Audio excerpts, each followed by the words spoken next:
Hello everyone, I'm Shubhika Chenna from grade 10. Today I'm going to say the chapter which is life processes. It's from class 10 science. So let's start.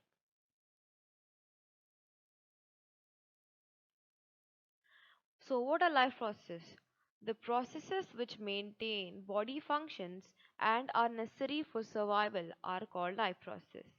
So all the processes which together perform tasks to maintain the body and keep the organism alive are called life processes. There are four main process here, as you can see: nutrition, respiration, transportation or circulation, and excretion.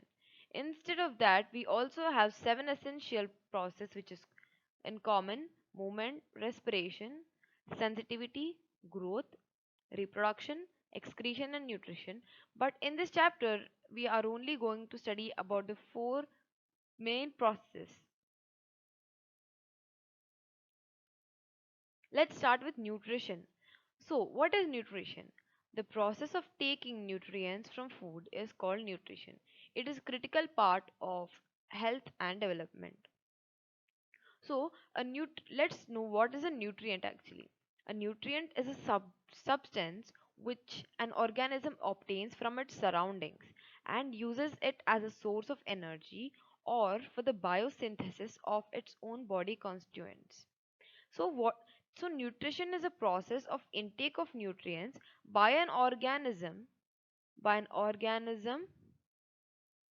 as well as the utilization of these nutrients by the organism.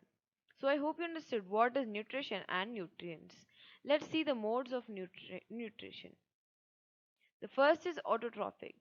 By the name itself, you can say that auto is self, and autotrophic nutrition is nutrition where the organisms are capable of producing their own food. And the next is heterotrophic. Let's see what is autotrophic first. The organism which produce their own food from simple inorganic material. Here simple inorganic material is nothing but water and CO2 in the presence of sunlight. So example, we can take it as plants which perform photosynthesis to produce food. Then we have algae and bacteria. Let's see heterotrophic nutrition. Heterotrophic nutrition, the organism which depends upon another organism to live. It depends upon another organism to live. Example is human beings, amoeba, and animals. So, human beings, we can't produce our own food. We take food from our surroundings, from our nature, and animals. Let's see nutrition in plants. So, the first, photosynthesis. What is photosynthesis? The process in which green, or we can say it as autotrophic plants, autotrophic plants. So, the process in which green plants or autotrophic plants convert simple inorganic material into complex organic material, which is 6CO2 plus 6H2O, which gives C6H12O6 plus 6O2, which is glucose, in the presence of chlorophyll and sunlight. This is glucose, which is the food of plants. Let's see the order of events. Absorption of light energy by the chlorophyll at first, then we have conversion of light energy into chemical energy and splitting of water molecules into hydrogen and oxygen. Then we have the reduction of carbon dioxide into carbohydrates. So let's get to know how do plants obtain actually CO2. So let's assume this is a leaf,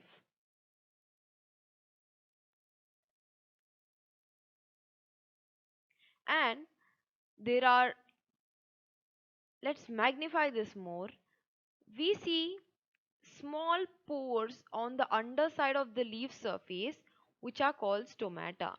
You must be knowing stomata because we have been studying it since many years. So it is like where the green plants take CO2 from the air for the process of photosynthesis. The CO2 which is coming, which we humans release, the plant takes it inside with the help of stomata. Then the CO2 enters the leaf through stomata, as I said. Then each stomatal pore or stoma is surrounded by a pair of guard cells. You can see the diagram here, but let me draw it again. So here we have, these are the guard cells which are there. So these are the waxy cuticle. These are waxy cuticles, and this is the upper epidermis which we have. This is the upper epidermis. Then we have here, first let's see where can we find the guard cells. So they are on the stomatal pore, they are on the underside of the leaf. When these guard cells expand, when they expand, the carbon dioxide gas goes in, and due to the swelling up of the leaf, it closely contracts, it shrinks, and the guard cells close. So as you can see, these are the guard cells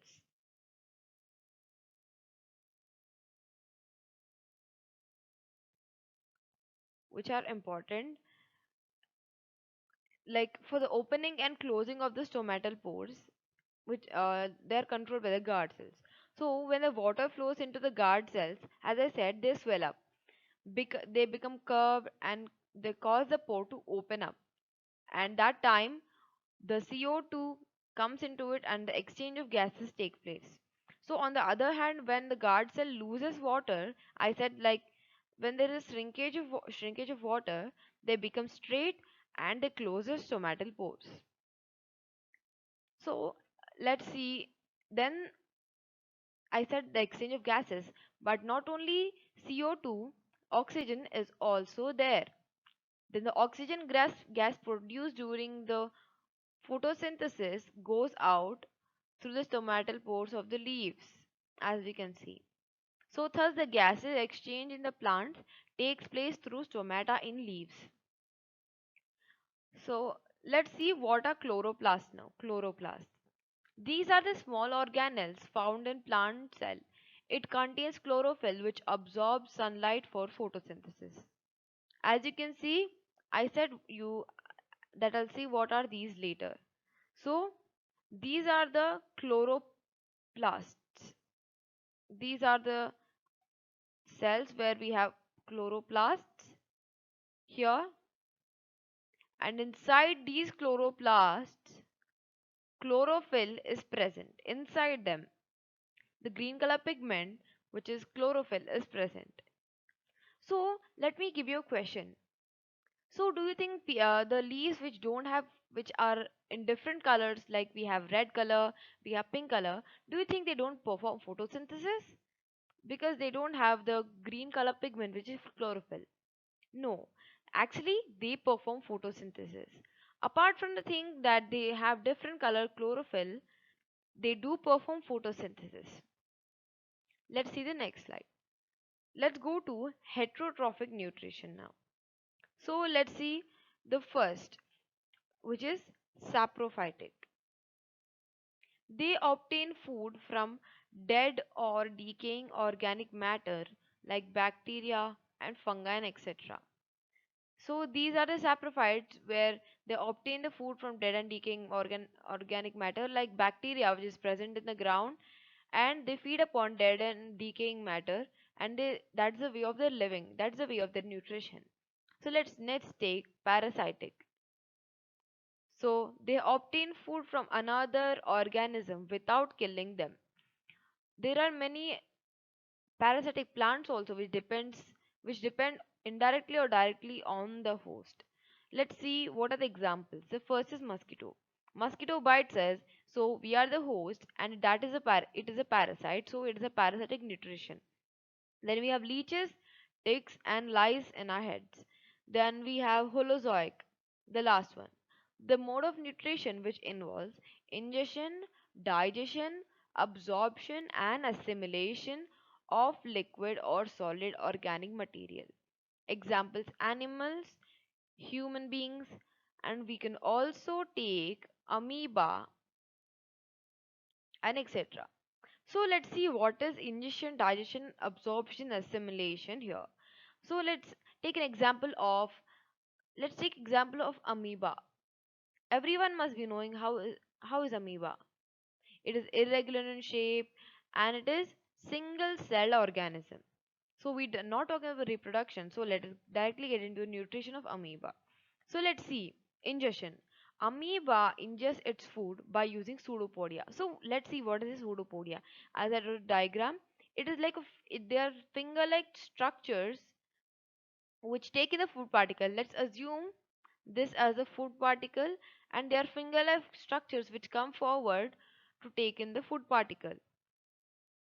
The food is engulfed with a little surrounding water to form a food vacuole inside the amoeba. After the pseudopodia captures it into it, there's a little bit of water around it to form a food vacuole. This is a food particle and this is a food vacuole inside the amoeba. So this is ingestion. Let's go to digestion. So what is digestion? The food is digested in the food vacuole. This is a food vacuole by the digestive enzymes. There are many enzymes which help in the digestion. Let's go to absorption. Then the digested food, for the present in the food vacuole of amoeba is all absorbed directly by the process of diffusion. As you know, osmosis is in water and diffusion is in amoeba when it comes to substances like digested for present in the food vacuole of amoeba is absorbed directly by the process of diffusion. It absorbs by the process of diffusion. Then we go to assimilation. So what is assimilation? Let's see. A part of a food absorbed in amoeba is used to obtain energy. So as we know, we obtain food to get energy, nutrients. So some part of the food absorbed in this amoeba in this food vacuole is used to obtain energy. Then the remaining part absorbed part which lead then the remaining part which is there which is left out is excreted. So let's get to it afterwards. Let's see assimilation. So the assimilation of amoeba grows in size, then it reproduces. Then let's go to egestion, which I was talking about, or excretion, we can say. When when a particular amount of undigested food collects inside the amoeba, as amoeba, and the food which we required, we already got it. And the food which is left out, that collects inside amoeba, then the cell membrane, as you can see, it suddenly ruptures and the undigested food is expelled out as it is irregular in shape, like the finger-like structures like pseudopodia. The cell membrane ruptures and the food particle is expelled from amoeba. This is the egestion or the excretion which takes place in amoeba. Let's take nutrition in human beings. So let's see. Let's just take an intro on nutrition in humans. So what is nutrition in human beings exactly? So nutrition in human beings takes place through parts like mouth, stomach, small intestine, large intestine and anus. So this process takes place through a large tube-like structure extending from mouth to the anus called the elementary alimentary canal. You must have studied this in our lower grades. This is a long tube extending from our mouth to the anus. It extends. Then this process takes place through alimentary canal, as I said. Then we can take it as we take in nutrients to the food we eat. So nutrients are substances required by the body to perform its basic functions, as we said just now.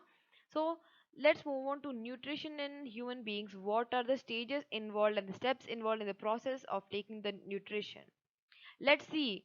I did not any mention any parts like ingestion, digestion, and assimilation, but we'll talk about. Well, I'll say about it when I'm explaining. So first, let's see ingestion. So the in human beings, the food is ingested from the mouth. There is an intake of food from the buccal cavity, the mouth. Then we have digestion. Okay, let's see. From where does the digestion begin? Is it from the stomach, food pipe, esophagus? No. Then yes, it starts from the buccal cavity, the mouth cavity. We can say the digestion begins from the mouth cavity. The teeth. This is ingestion. This is digestion. The teeth breaks down the food. It is physical digestion which takes place. Then the tongue, it is for tasting and rolling the food, and also it mixes the food with saliva.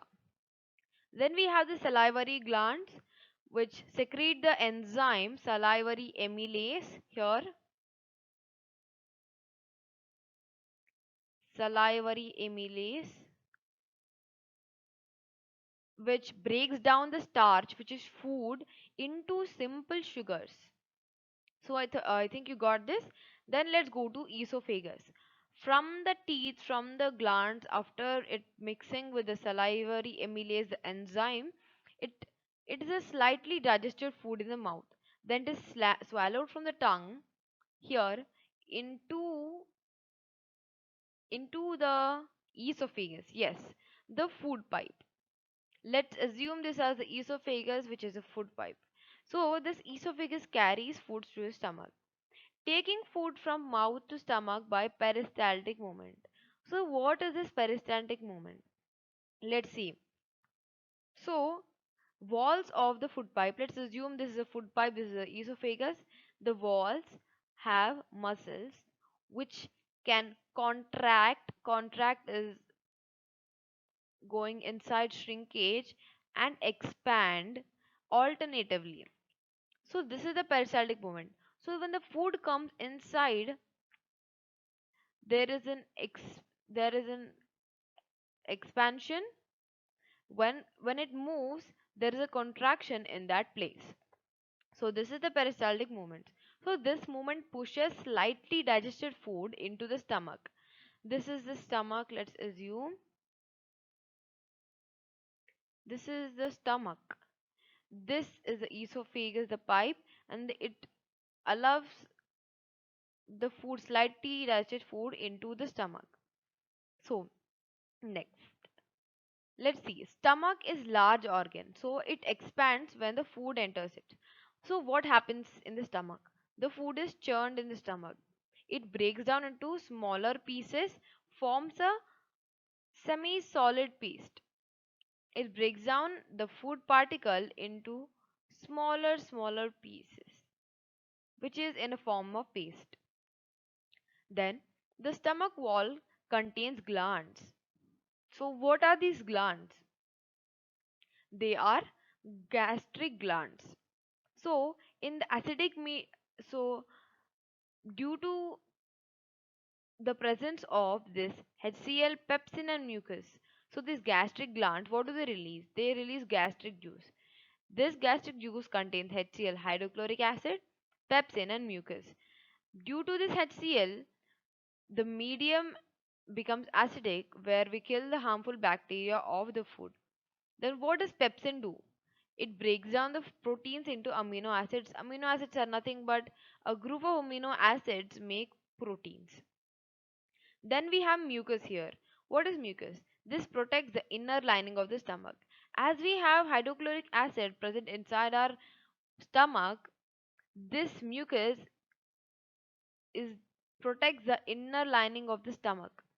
If this mucus wasn't there, we would have died by now, because HCl, which is hydrochloric acid, is very harmful, and it just burns our stomach. So in order to protect it, we have mucus to protect the inner lining of the stomach so that it doesn't burn.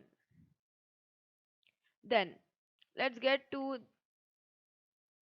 the stomach. So the protein digestion begins in the stomach, the first. Let's see. It is the site of complete digestion, the liver, which we have. Then let's go to liver. It produces bile juice and salts. So what is this bile juice? This makes the food alkaline. Alkaline is basic in nature. You must have known as acids and bases. So it makes the food basic in nature.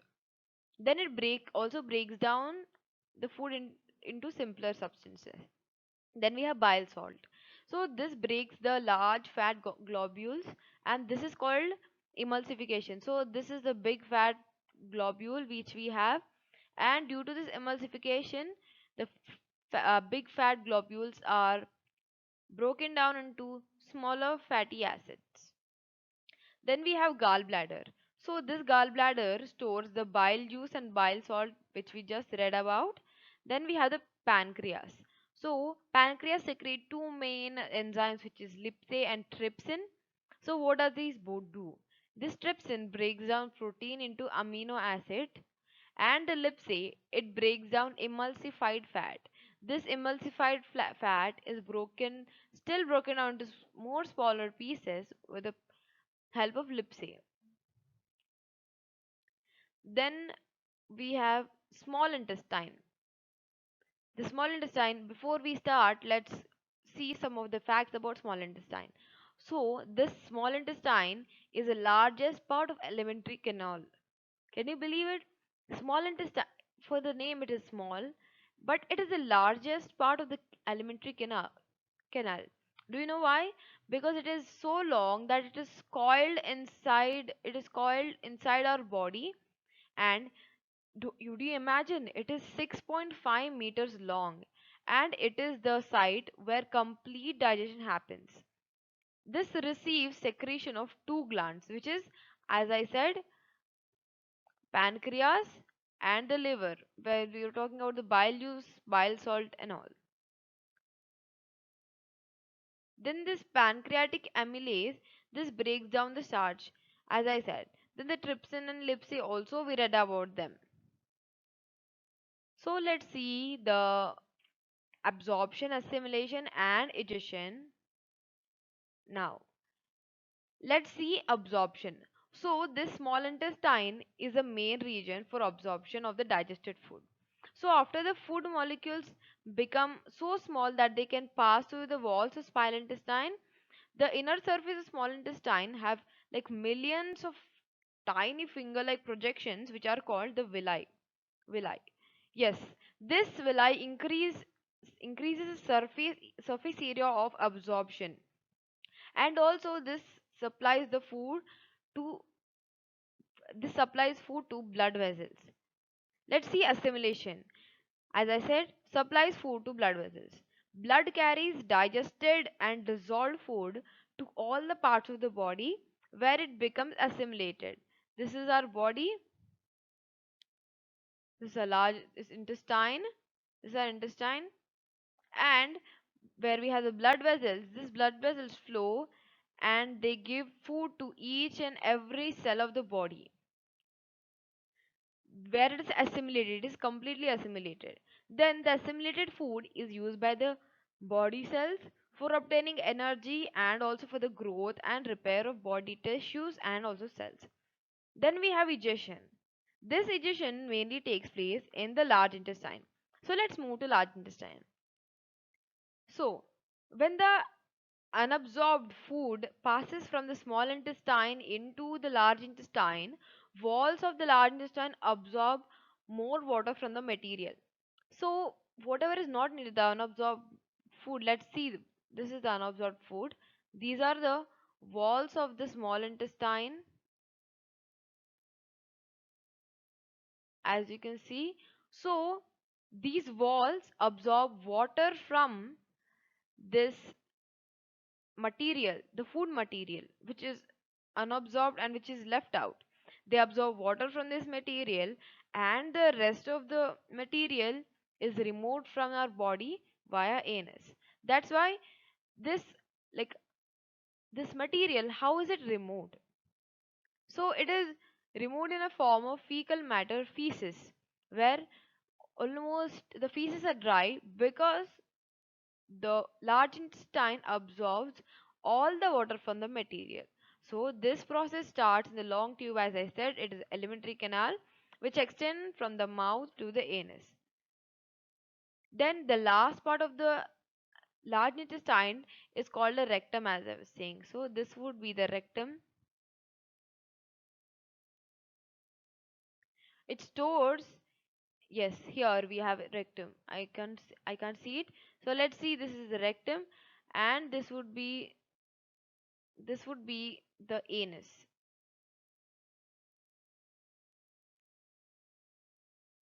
This rectum sometimes store undigested food for some time. Then then it is later passed out with the, like, from the anus as feces, or we can call it as stool. So this act of expelling the food is called egestion, or we can also call it as defecation. Then let's move on to respiration. So what is respiration actually? Let's see. The process is in which cells of an organism obtains food by consuming oxygen and glucose is called respiration. So people think that respiration is only about breathing, but respiration breathing is a part of respiration. But respiration, it is a process when which cells of an organism, they obtain energy by consuming the oxygen and glucose. This is a main important point. Yes, and there are two types of respirations. One is aerobic, which is producing energy when the oxygen is present, and anaerobic is when producing energy in the absence or lack of oxygen. First, let's take a look at anaerobic respiration, where it is in the absence of oxygen. In the absence of oxygen, due to the absence of oxygen, when the glucose is changed into pyruvate plus energy. So in the cytoplasm, this breaks down into pyruvate plus energy, just glucose, which is C6H12 and O6. This glucose separates into pyruvate, py, pyruvate, and energy. Yes. So let's see. This anaerobic act is respiration, which is in the absence of oxygen. This happens when ethanol, it involves ethanol, which is C2H5OH plus or carbon dioxide plus energy. Example, we can take it as yeast, which has anaerobic respiration because there is absence of oxygen. Then we have lack of oxygen here, where lactic acid comes into place, which is C3H6 and O3 plus energy. We can take an example as muscle cells. When there is a lack of oxygen while doing physical work, or like running or lifting weights, we get cramps. So this is in lack of oxygen. Then we go to presence of oxygen. So we can take it as water plus carbon dioxide plus energy. So the example is living beings, which this process takes place in mitochondria.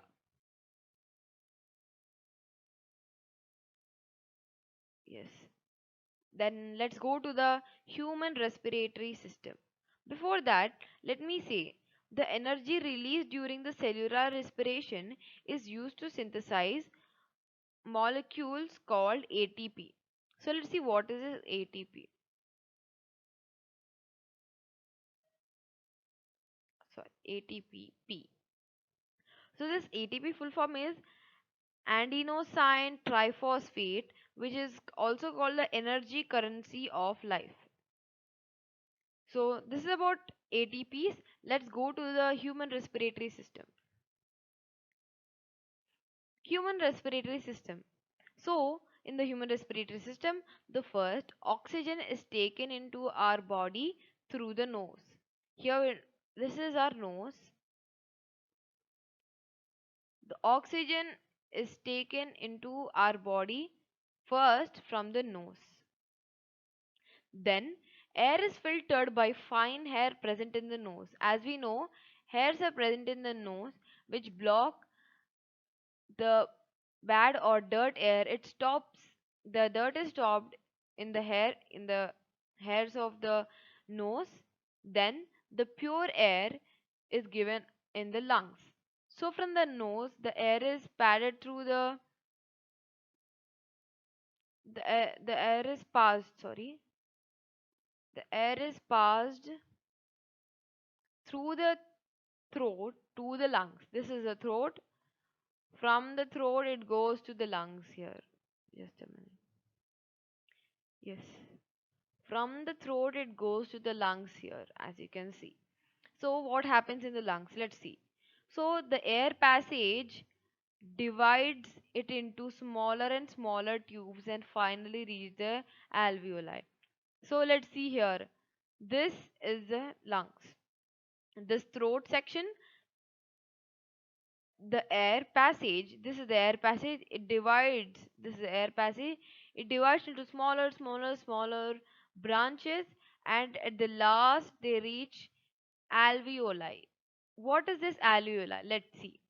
So alveoli is a balloon like structure. It would be present like this. In the next slide I'll show it to you. This is the alveoli. So this provides a surface for the exchange of gases in the lungs. When we further go into the heart, I'll explain to you how the deoxygenated blood comes to the oxygenated blood, and there is an exchange of gases. So the walls of the alveoli connect with the blood vessels. These walls of the alveoli connects to blood vessels. Let's see what's the alveoli now. Yes. These are the walls of the alveoli which connect to the blood vessels. So then oxygen dissolves in the hemoglobin which we have from alveoli. Again, it is carried from the lungs to the cells of the body. These are lungs. These are lungs. Let's take them. From this alveoli, it is again passed to the lungs and it is again carried to the cells of the body. So this, yes. So this block brings carbon dioxide from the cells which releases into alveoli. This blood, sorry. The blood brings carbon dioxide from the cells and releases into the alveoli. So this is the part where we have respiration in humans. Let's go to respiration in plants now. So this gaseous exchange occurs in plants as we saw in the first nutrition photosynthesis. I'll give a quick recap on that. So gaseous exchange occurs in plants through stomata in leaves, lenticels in the stem. Lenticels are nothing but they are the small pores present on the stem of the plant. Then on in the surface of the roots, where the water from the roots transports. Then, during respiration, plants absorb oxygen and use glucose to create carbon dioxide, water, and energy for the food for to produce food in the process of photosynthesis. Let's see the equation once. It is glucose plus oxygen, which gives carbon dioxide plus water plus energy. This is all about respiration in plants. Let's go to transportation in humans. I think this is the interesting part of the transportation in humans. Let's see transportation in humans now. So, the blood is a connective tissue as we can see. The is a connective tissue. It transports necessary substances to cell and transport metabolic waste product away from those cells. So what let's see afterwards what is this metabolic waste. Now let's go to the main components of the blood. The first is plasma. It is yellow color fluid. It transports food, carbon dioxide, and also waste products. So what is the function of plasma? It transports food, carbon dioxide, and waste products. Transportation. So Plasma is transportation. It is yellow color fluid. Then we go to RBC. What is this RBC? It is red blood cells, red blood cells. So what is this? Red blood cells. This contains hemoglobin which transports oxygen. Here we see that plasma transports food, carbon dioxide and waste products, and this RBC also transports, but it transports oxygen. Then we go to platelets. This helps in clotting of blood. So when we have a hurt on our knee or on our ankle on any part of our body, at first the blood starts flowing, but after some period of time the blood stops flowing. Assume this is our knee and we got hurt here and the blood was flowing before and suddenly it stops. This is due to the platelets. Let's see what if platelets weren't actually there in our body. If they weren't there in our body, we would lose our blood every time we get hurt, and with that we would drain all the blood which we have in our body. So platelets are the most important components of our body. Then we have WBC, which is white blood cells. White blood cells. So this white blood cells, it fights against harmful bacteria, viruses and germs. These are the blood cells which fight against infections and all. Then let's go to next. The heart pumps the blood through the blood vessels. It pumps the blood through the blood vessels. See, as you can see the diagram here, in the next part I'll explain you how the heart pumps the blood.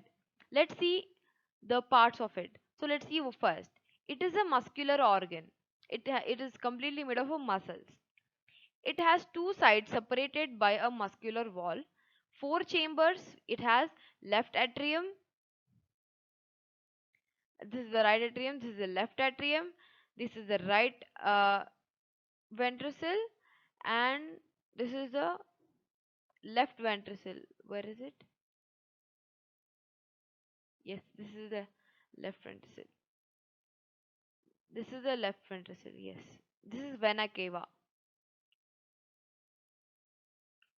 Then let's see how does the heart actually work. So the deoxygenated blood comes from the body to the right atrium. So this is the right atrium, as you can see from the vena cava. The deoxygenated blood in our body, which we have, the deoxygenated where we take in carbon dioxide, it comes into the vena cava and it reaches the right atrium, which then pumps into lung by right ventricle through arteries. So here, as you can see, this is called the septum. This is, as just now I said, it is separated by a muscular wall. This is the muscular wall. So the the blood is then pumped into the lung by the yes, deoxygenated blood is pumped into the lung by the right ventricle through the arteries. So then it where it drops carbon dioxide and then carries away oxygen. The deoxygenated blood comes to the left atrium through the veins, which then pumps the body parts by left ventricle through aorta. So let me say, this is the vena cava where which the deoxygenated blood enters. It comes to the right ventricle, and as you can see, this narrow opening here, when due to the pumping of blood through the blood vessels, this this expands and it allows the blood into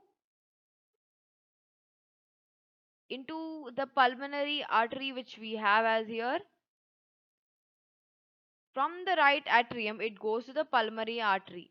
From the body it comes to the it comes to the right atrium by the vena cava, then it goes to the pulmonary artery due to the expansion in this heart. So now after going into the pulmonary artery, how from where does this come? As I was saying that the alveoli. So this is our, let's assume these are our lungs, and Deoxygenated blood is pumped into this, then it changes into oxygenated blood and again comes to the heart by, it goes either by here or here. Then again, after it is oxygenated, it comes inside from from the pulmonary vein. It comes from the pulmonary vein and it reaches the left ventricle. Sorry, the left atrium. It reaches the left atrium. Then again, due to expansion, this expands and contracts. When it expands, this blood flows into the left ventricle, and from the left ventricle it goes to the aorta, where the blood is supplied to the body. Let's see in detail in the next diagram. See, I'll explain it to you now. So, as I was saying, the vena cava carries deoxygenated blood from the body parts. We go here, then it reaches the atrium, where it expands and it again reaches the right ventricle. And when after this right ventricle, due to the pumping of the heart from the blood vessels, again this reaches to the called the pulmonary circuit. So by the pulmonary artery, again it goes into the lungs. It came from the body, right? Then it goes to the lungs, where the lungs, due to the alveoli, it is converted into oxygenated blood. Then it is, so as you can see here, capillary bed lungs, where gas exchange occurs. This is the place where gas exchange occurs at the last branch of the alveoli. So after the gas exchange is done, the oxygenated blood is carried to the heart with the pulmonary veins. As you can see here, it started with the pulmonary veins. Then it comes to the left atrium. Then due to contraction, then due to expansion, it comes to the left ventricle. Then again, after pumping the blood, it goes to the aorta and its branches, and it is called systematic arteries. And again, it comes here. Again, it comes to the body. So even if we take in carbon dioxide or deoxygenated blood, it immediately goes to the lungs. Then from the lungs, it oxygenates it due to the alveoli in the capillary bed lungs, where the gases exchange occurs. Then it gives the deoxygenated blood to the heart. Then the blood pumps it, and then it comes to the oxygen. Every time the heart pumps the blood, this big process occurs. So we can just imagine how many times the systematic circuit, the pulmonary circuit, occurs in our body in daily. So yes, as you can see, it is given as this is oxygen, which is poor, and this is CO. In the deoxygenated blood, the CO2 is rich blood, and in the oxygen rich we have, and in the oxygenated blood, oxygen rich, and CO2 is poor blood. Let's see blood vessels. What are these? So we have three types of blood vessels. First is arteries, then we have veins, then we have lymph. So let's see what is arteries first. These arteries carry oxygenated blood. As I was showing here in the before, these arteries were carrying oxygenated blood. These carry it from the heart to the body part, except the pulmonary arteries. Where we can see pulmonary arteries are here. They, what did I say? They carry the oxygenated blood from the heart to body parts. See, from the heart to the body parts, as you can see here, aorta, this one, these arteries, these transport the blood to the body parts from the heart. Then this is thick and elastic. This is thick. Then so the smallest vessel in these arteries, it is only one cell thick, and this is called the capillaries. As we saw, this is the capillary bed of lungs, where the gaseous exchange takes place. Then we go to the veins. What are veins?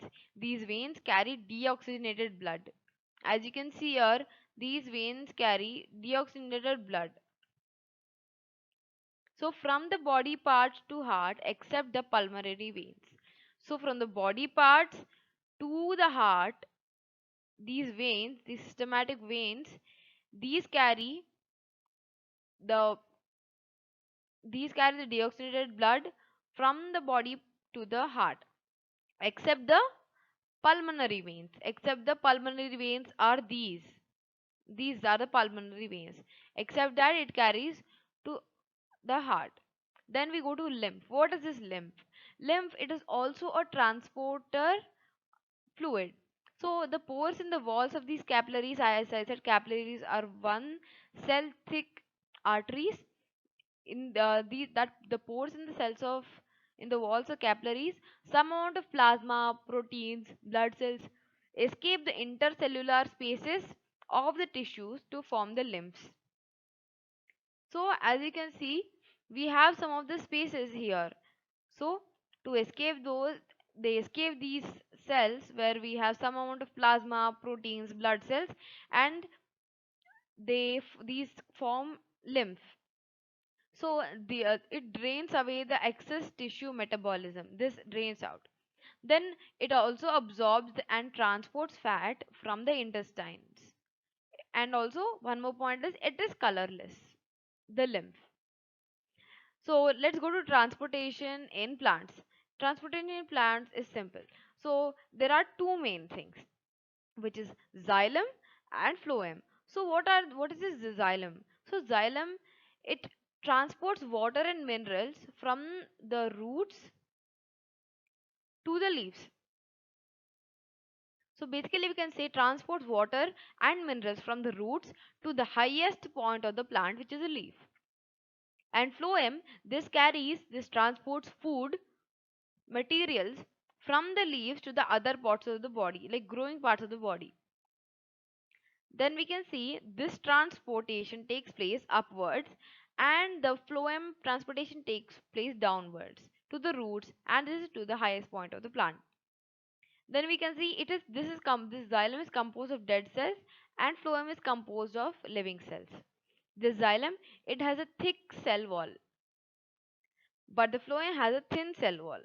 So this works on the principle of transpiration, and this phloem, this transport of food from leaves to other parts of body, it is translocation.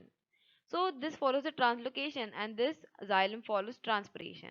Let me say what is transpiration and translocation. So transpiration, it is the process of loss of water as vapor from above parts of the body, aerial parts of the plant, which is the above parts of the plant. Of this is xylem. Then for phloem it is translocation. So this transport of food from leaves to other parts of the body is called translocation, as here we can see in the first point. Then we have its cells are impermeable to the water. Its cells are permeable to food components, as we can see. Then its cells are made up of lignin. Lignin is an elastic substance present. Then its cells are made up of cellulose. Cellulose. It gives mechanical strength to the plants. This xylem gives mechanical strength to the plants, but the phloem doesn't give any mechanical strength which is needed for the plant. Let's go to excretion now. Excretion. What is excretion? Excretion is a process in which wastes are removed from our body. Wastes are removed from our body. So this removes the metabolic waste. Let's see what is metabolic waste. Metabolic waste is the leftover substance in the metabolic process, like as you can see the cellular respiration, and which cannot be used. It is waste. It is waste. It cannot be used in any way. So that is the metabolic waste. So let's see what are the types of metabolic waste. It is digestive waste, respiratory waste, nitrogenous waste. Under nitrogenous waste, examples we can give it as urine, urea, acid, and water, etc. So let's move on to the human excretory system. It has two kidneys, ureters, urinary bladder, urethra. Then the kidneys, this filter the blood and remove waste. Ureters drain out urine from kidney to urinary bladder. Urinary bladder stores the urine. Urethra transmit urine outside the body. Yes. So let's see with the diagram. The first, this excretory system contains of two kidneys. It has ureters and urinary bladder and urethra. Urethra is this part. So the kidneys, what do? They filter the blood and remove the waste. So as you can see, the deoxygenated blood where we have the waste parts, this is the vena cava and this is the aorta here. So this comes and this gives the waste products to the kidney where it filters the blood and gives us the waste products from the ureters. So ureters, these drain out urine from the kidney to the urinary bladder. These are just like the transportation canal. It's like transportation tube. So these ureters pass on the drain out the urine from the kidneys to the urinary bladder. This urinary bladder stores urine. Then urethra. This urethra transmits urine outside the body. This is the ending of the body, and this urethra transmits the urine outside the body. Yes. Let's see what are these nephrons first. So kidneys have millions of filtration units called nephrons. These are the filtration units which are called nephrons. So what are the nephrons? Nephrons are the filtration units in kidneys. We know. Then it consists of a tube which is connected to a duct and a cup shaped structure that is Bowman's capsule. So what is this Bowman's capsule? This filters blood to collect urine, and also we have something called Henle's loop. It is for reabsorption of glucose, amino acid and water. Let me show you the diagram here. Yes. So I was talking about Bowman's capsule. This this consists of a tube which is connected to the duct. This is called the duct. Sorry, this is the duct.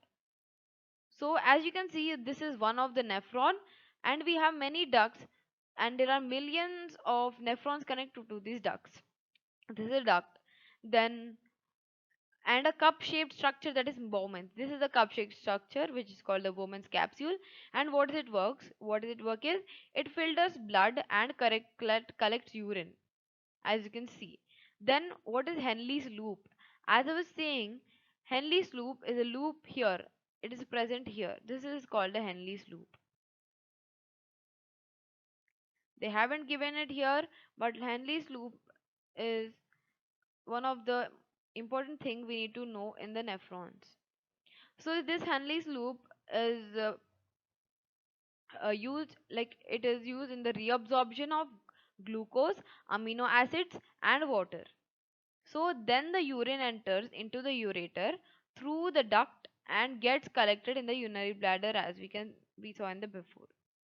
This is the this is the excretion in humans. Then let's go to the excretion in plants. That is the last component of our chapter. Let's see. Plants remove oxygen through stomata. So the plants remove oxygen through stomata. This is one of the way by which they remove the waste. One is stomata, where is exchange of gases and also transpiration. Then we have excess water is removed through stomata by transpiration. We know what is transpiration before, as I explained it to you. Plants also lose some old leaves and barks. Like as we can see, this is a bark of the tree. This also loses. That is also an excretion. Then other plant waste include raisins, saps, latex. So this is a raisin. It is a like it is a waste substance which is not in use, and it is also a kind of plant waste. Then we have saps and also latex. Latex is kind of a gum. As you can see from here, this is excreted, and there is a ball tied to it, latex, which is also used as a gum. And this is the plant waste, one of the plant waste. So that's all for this chapter. I hope you like this. Thank you. That's it. Yes.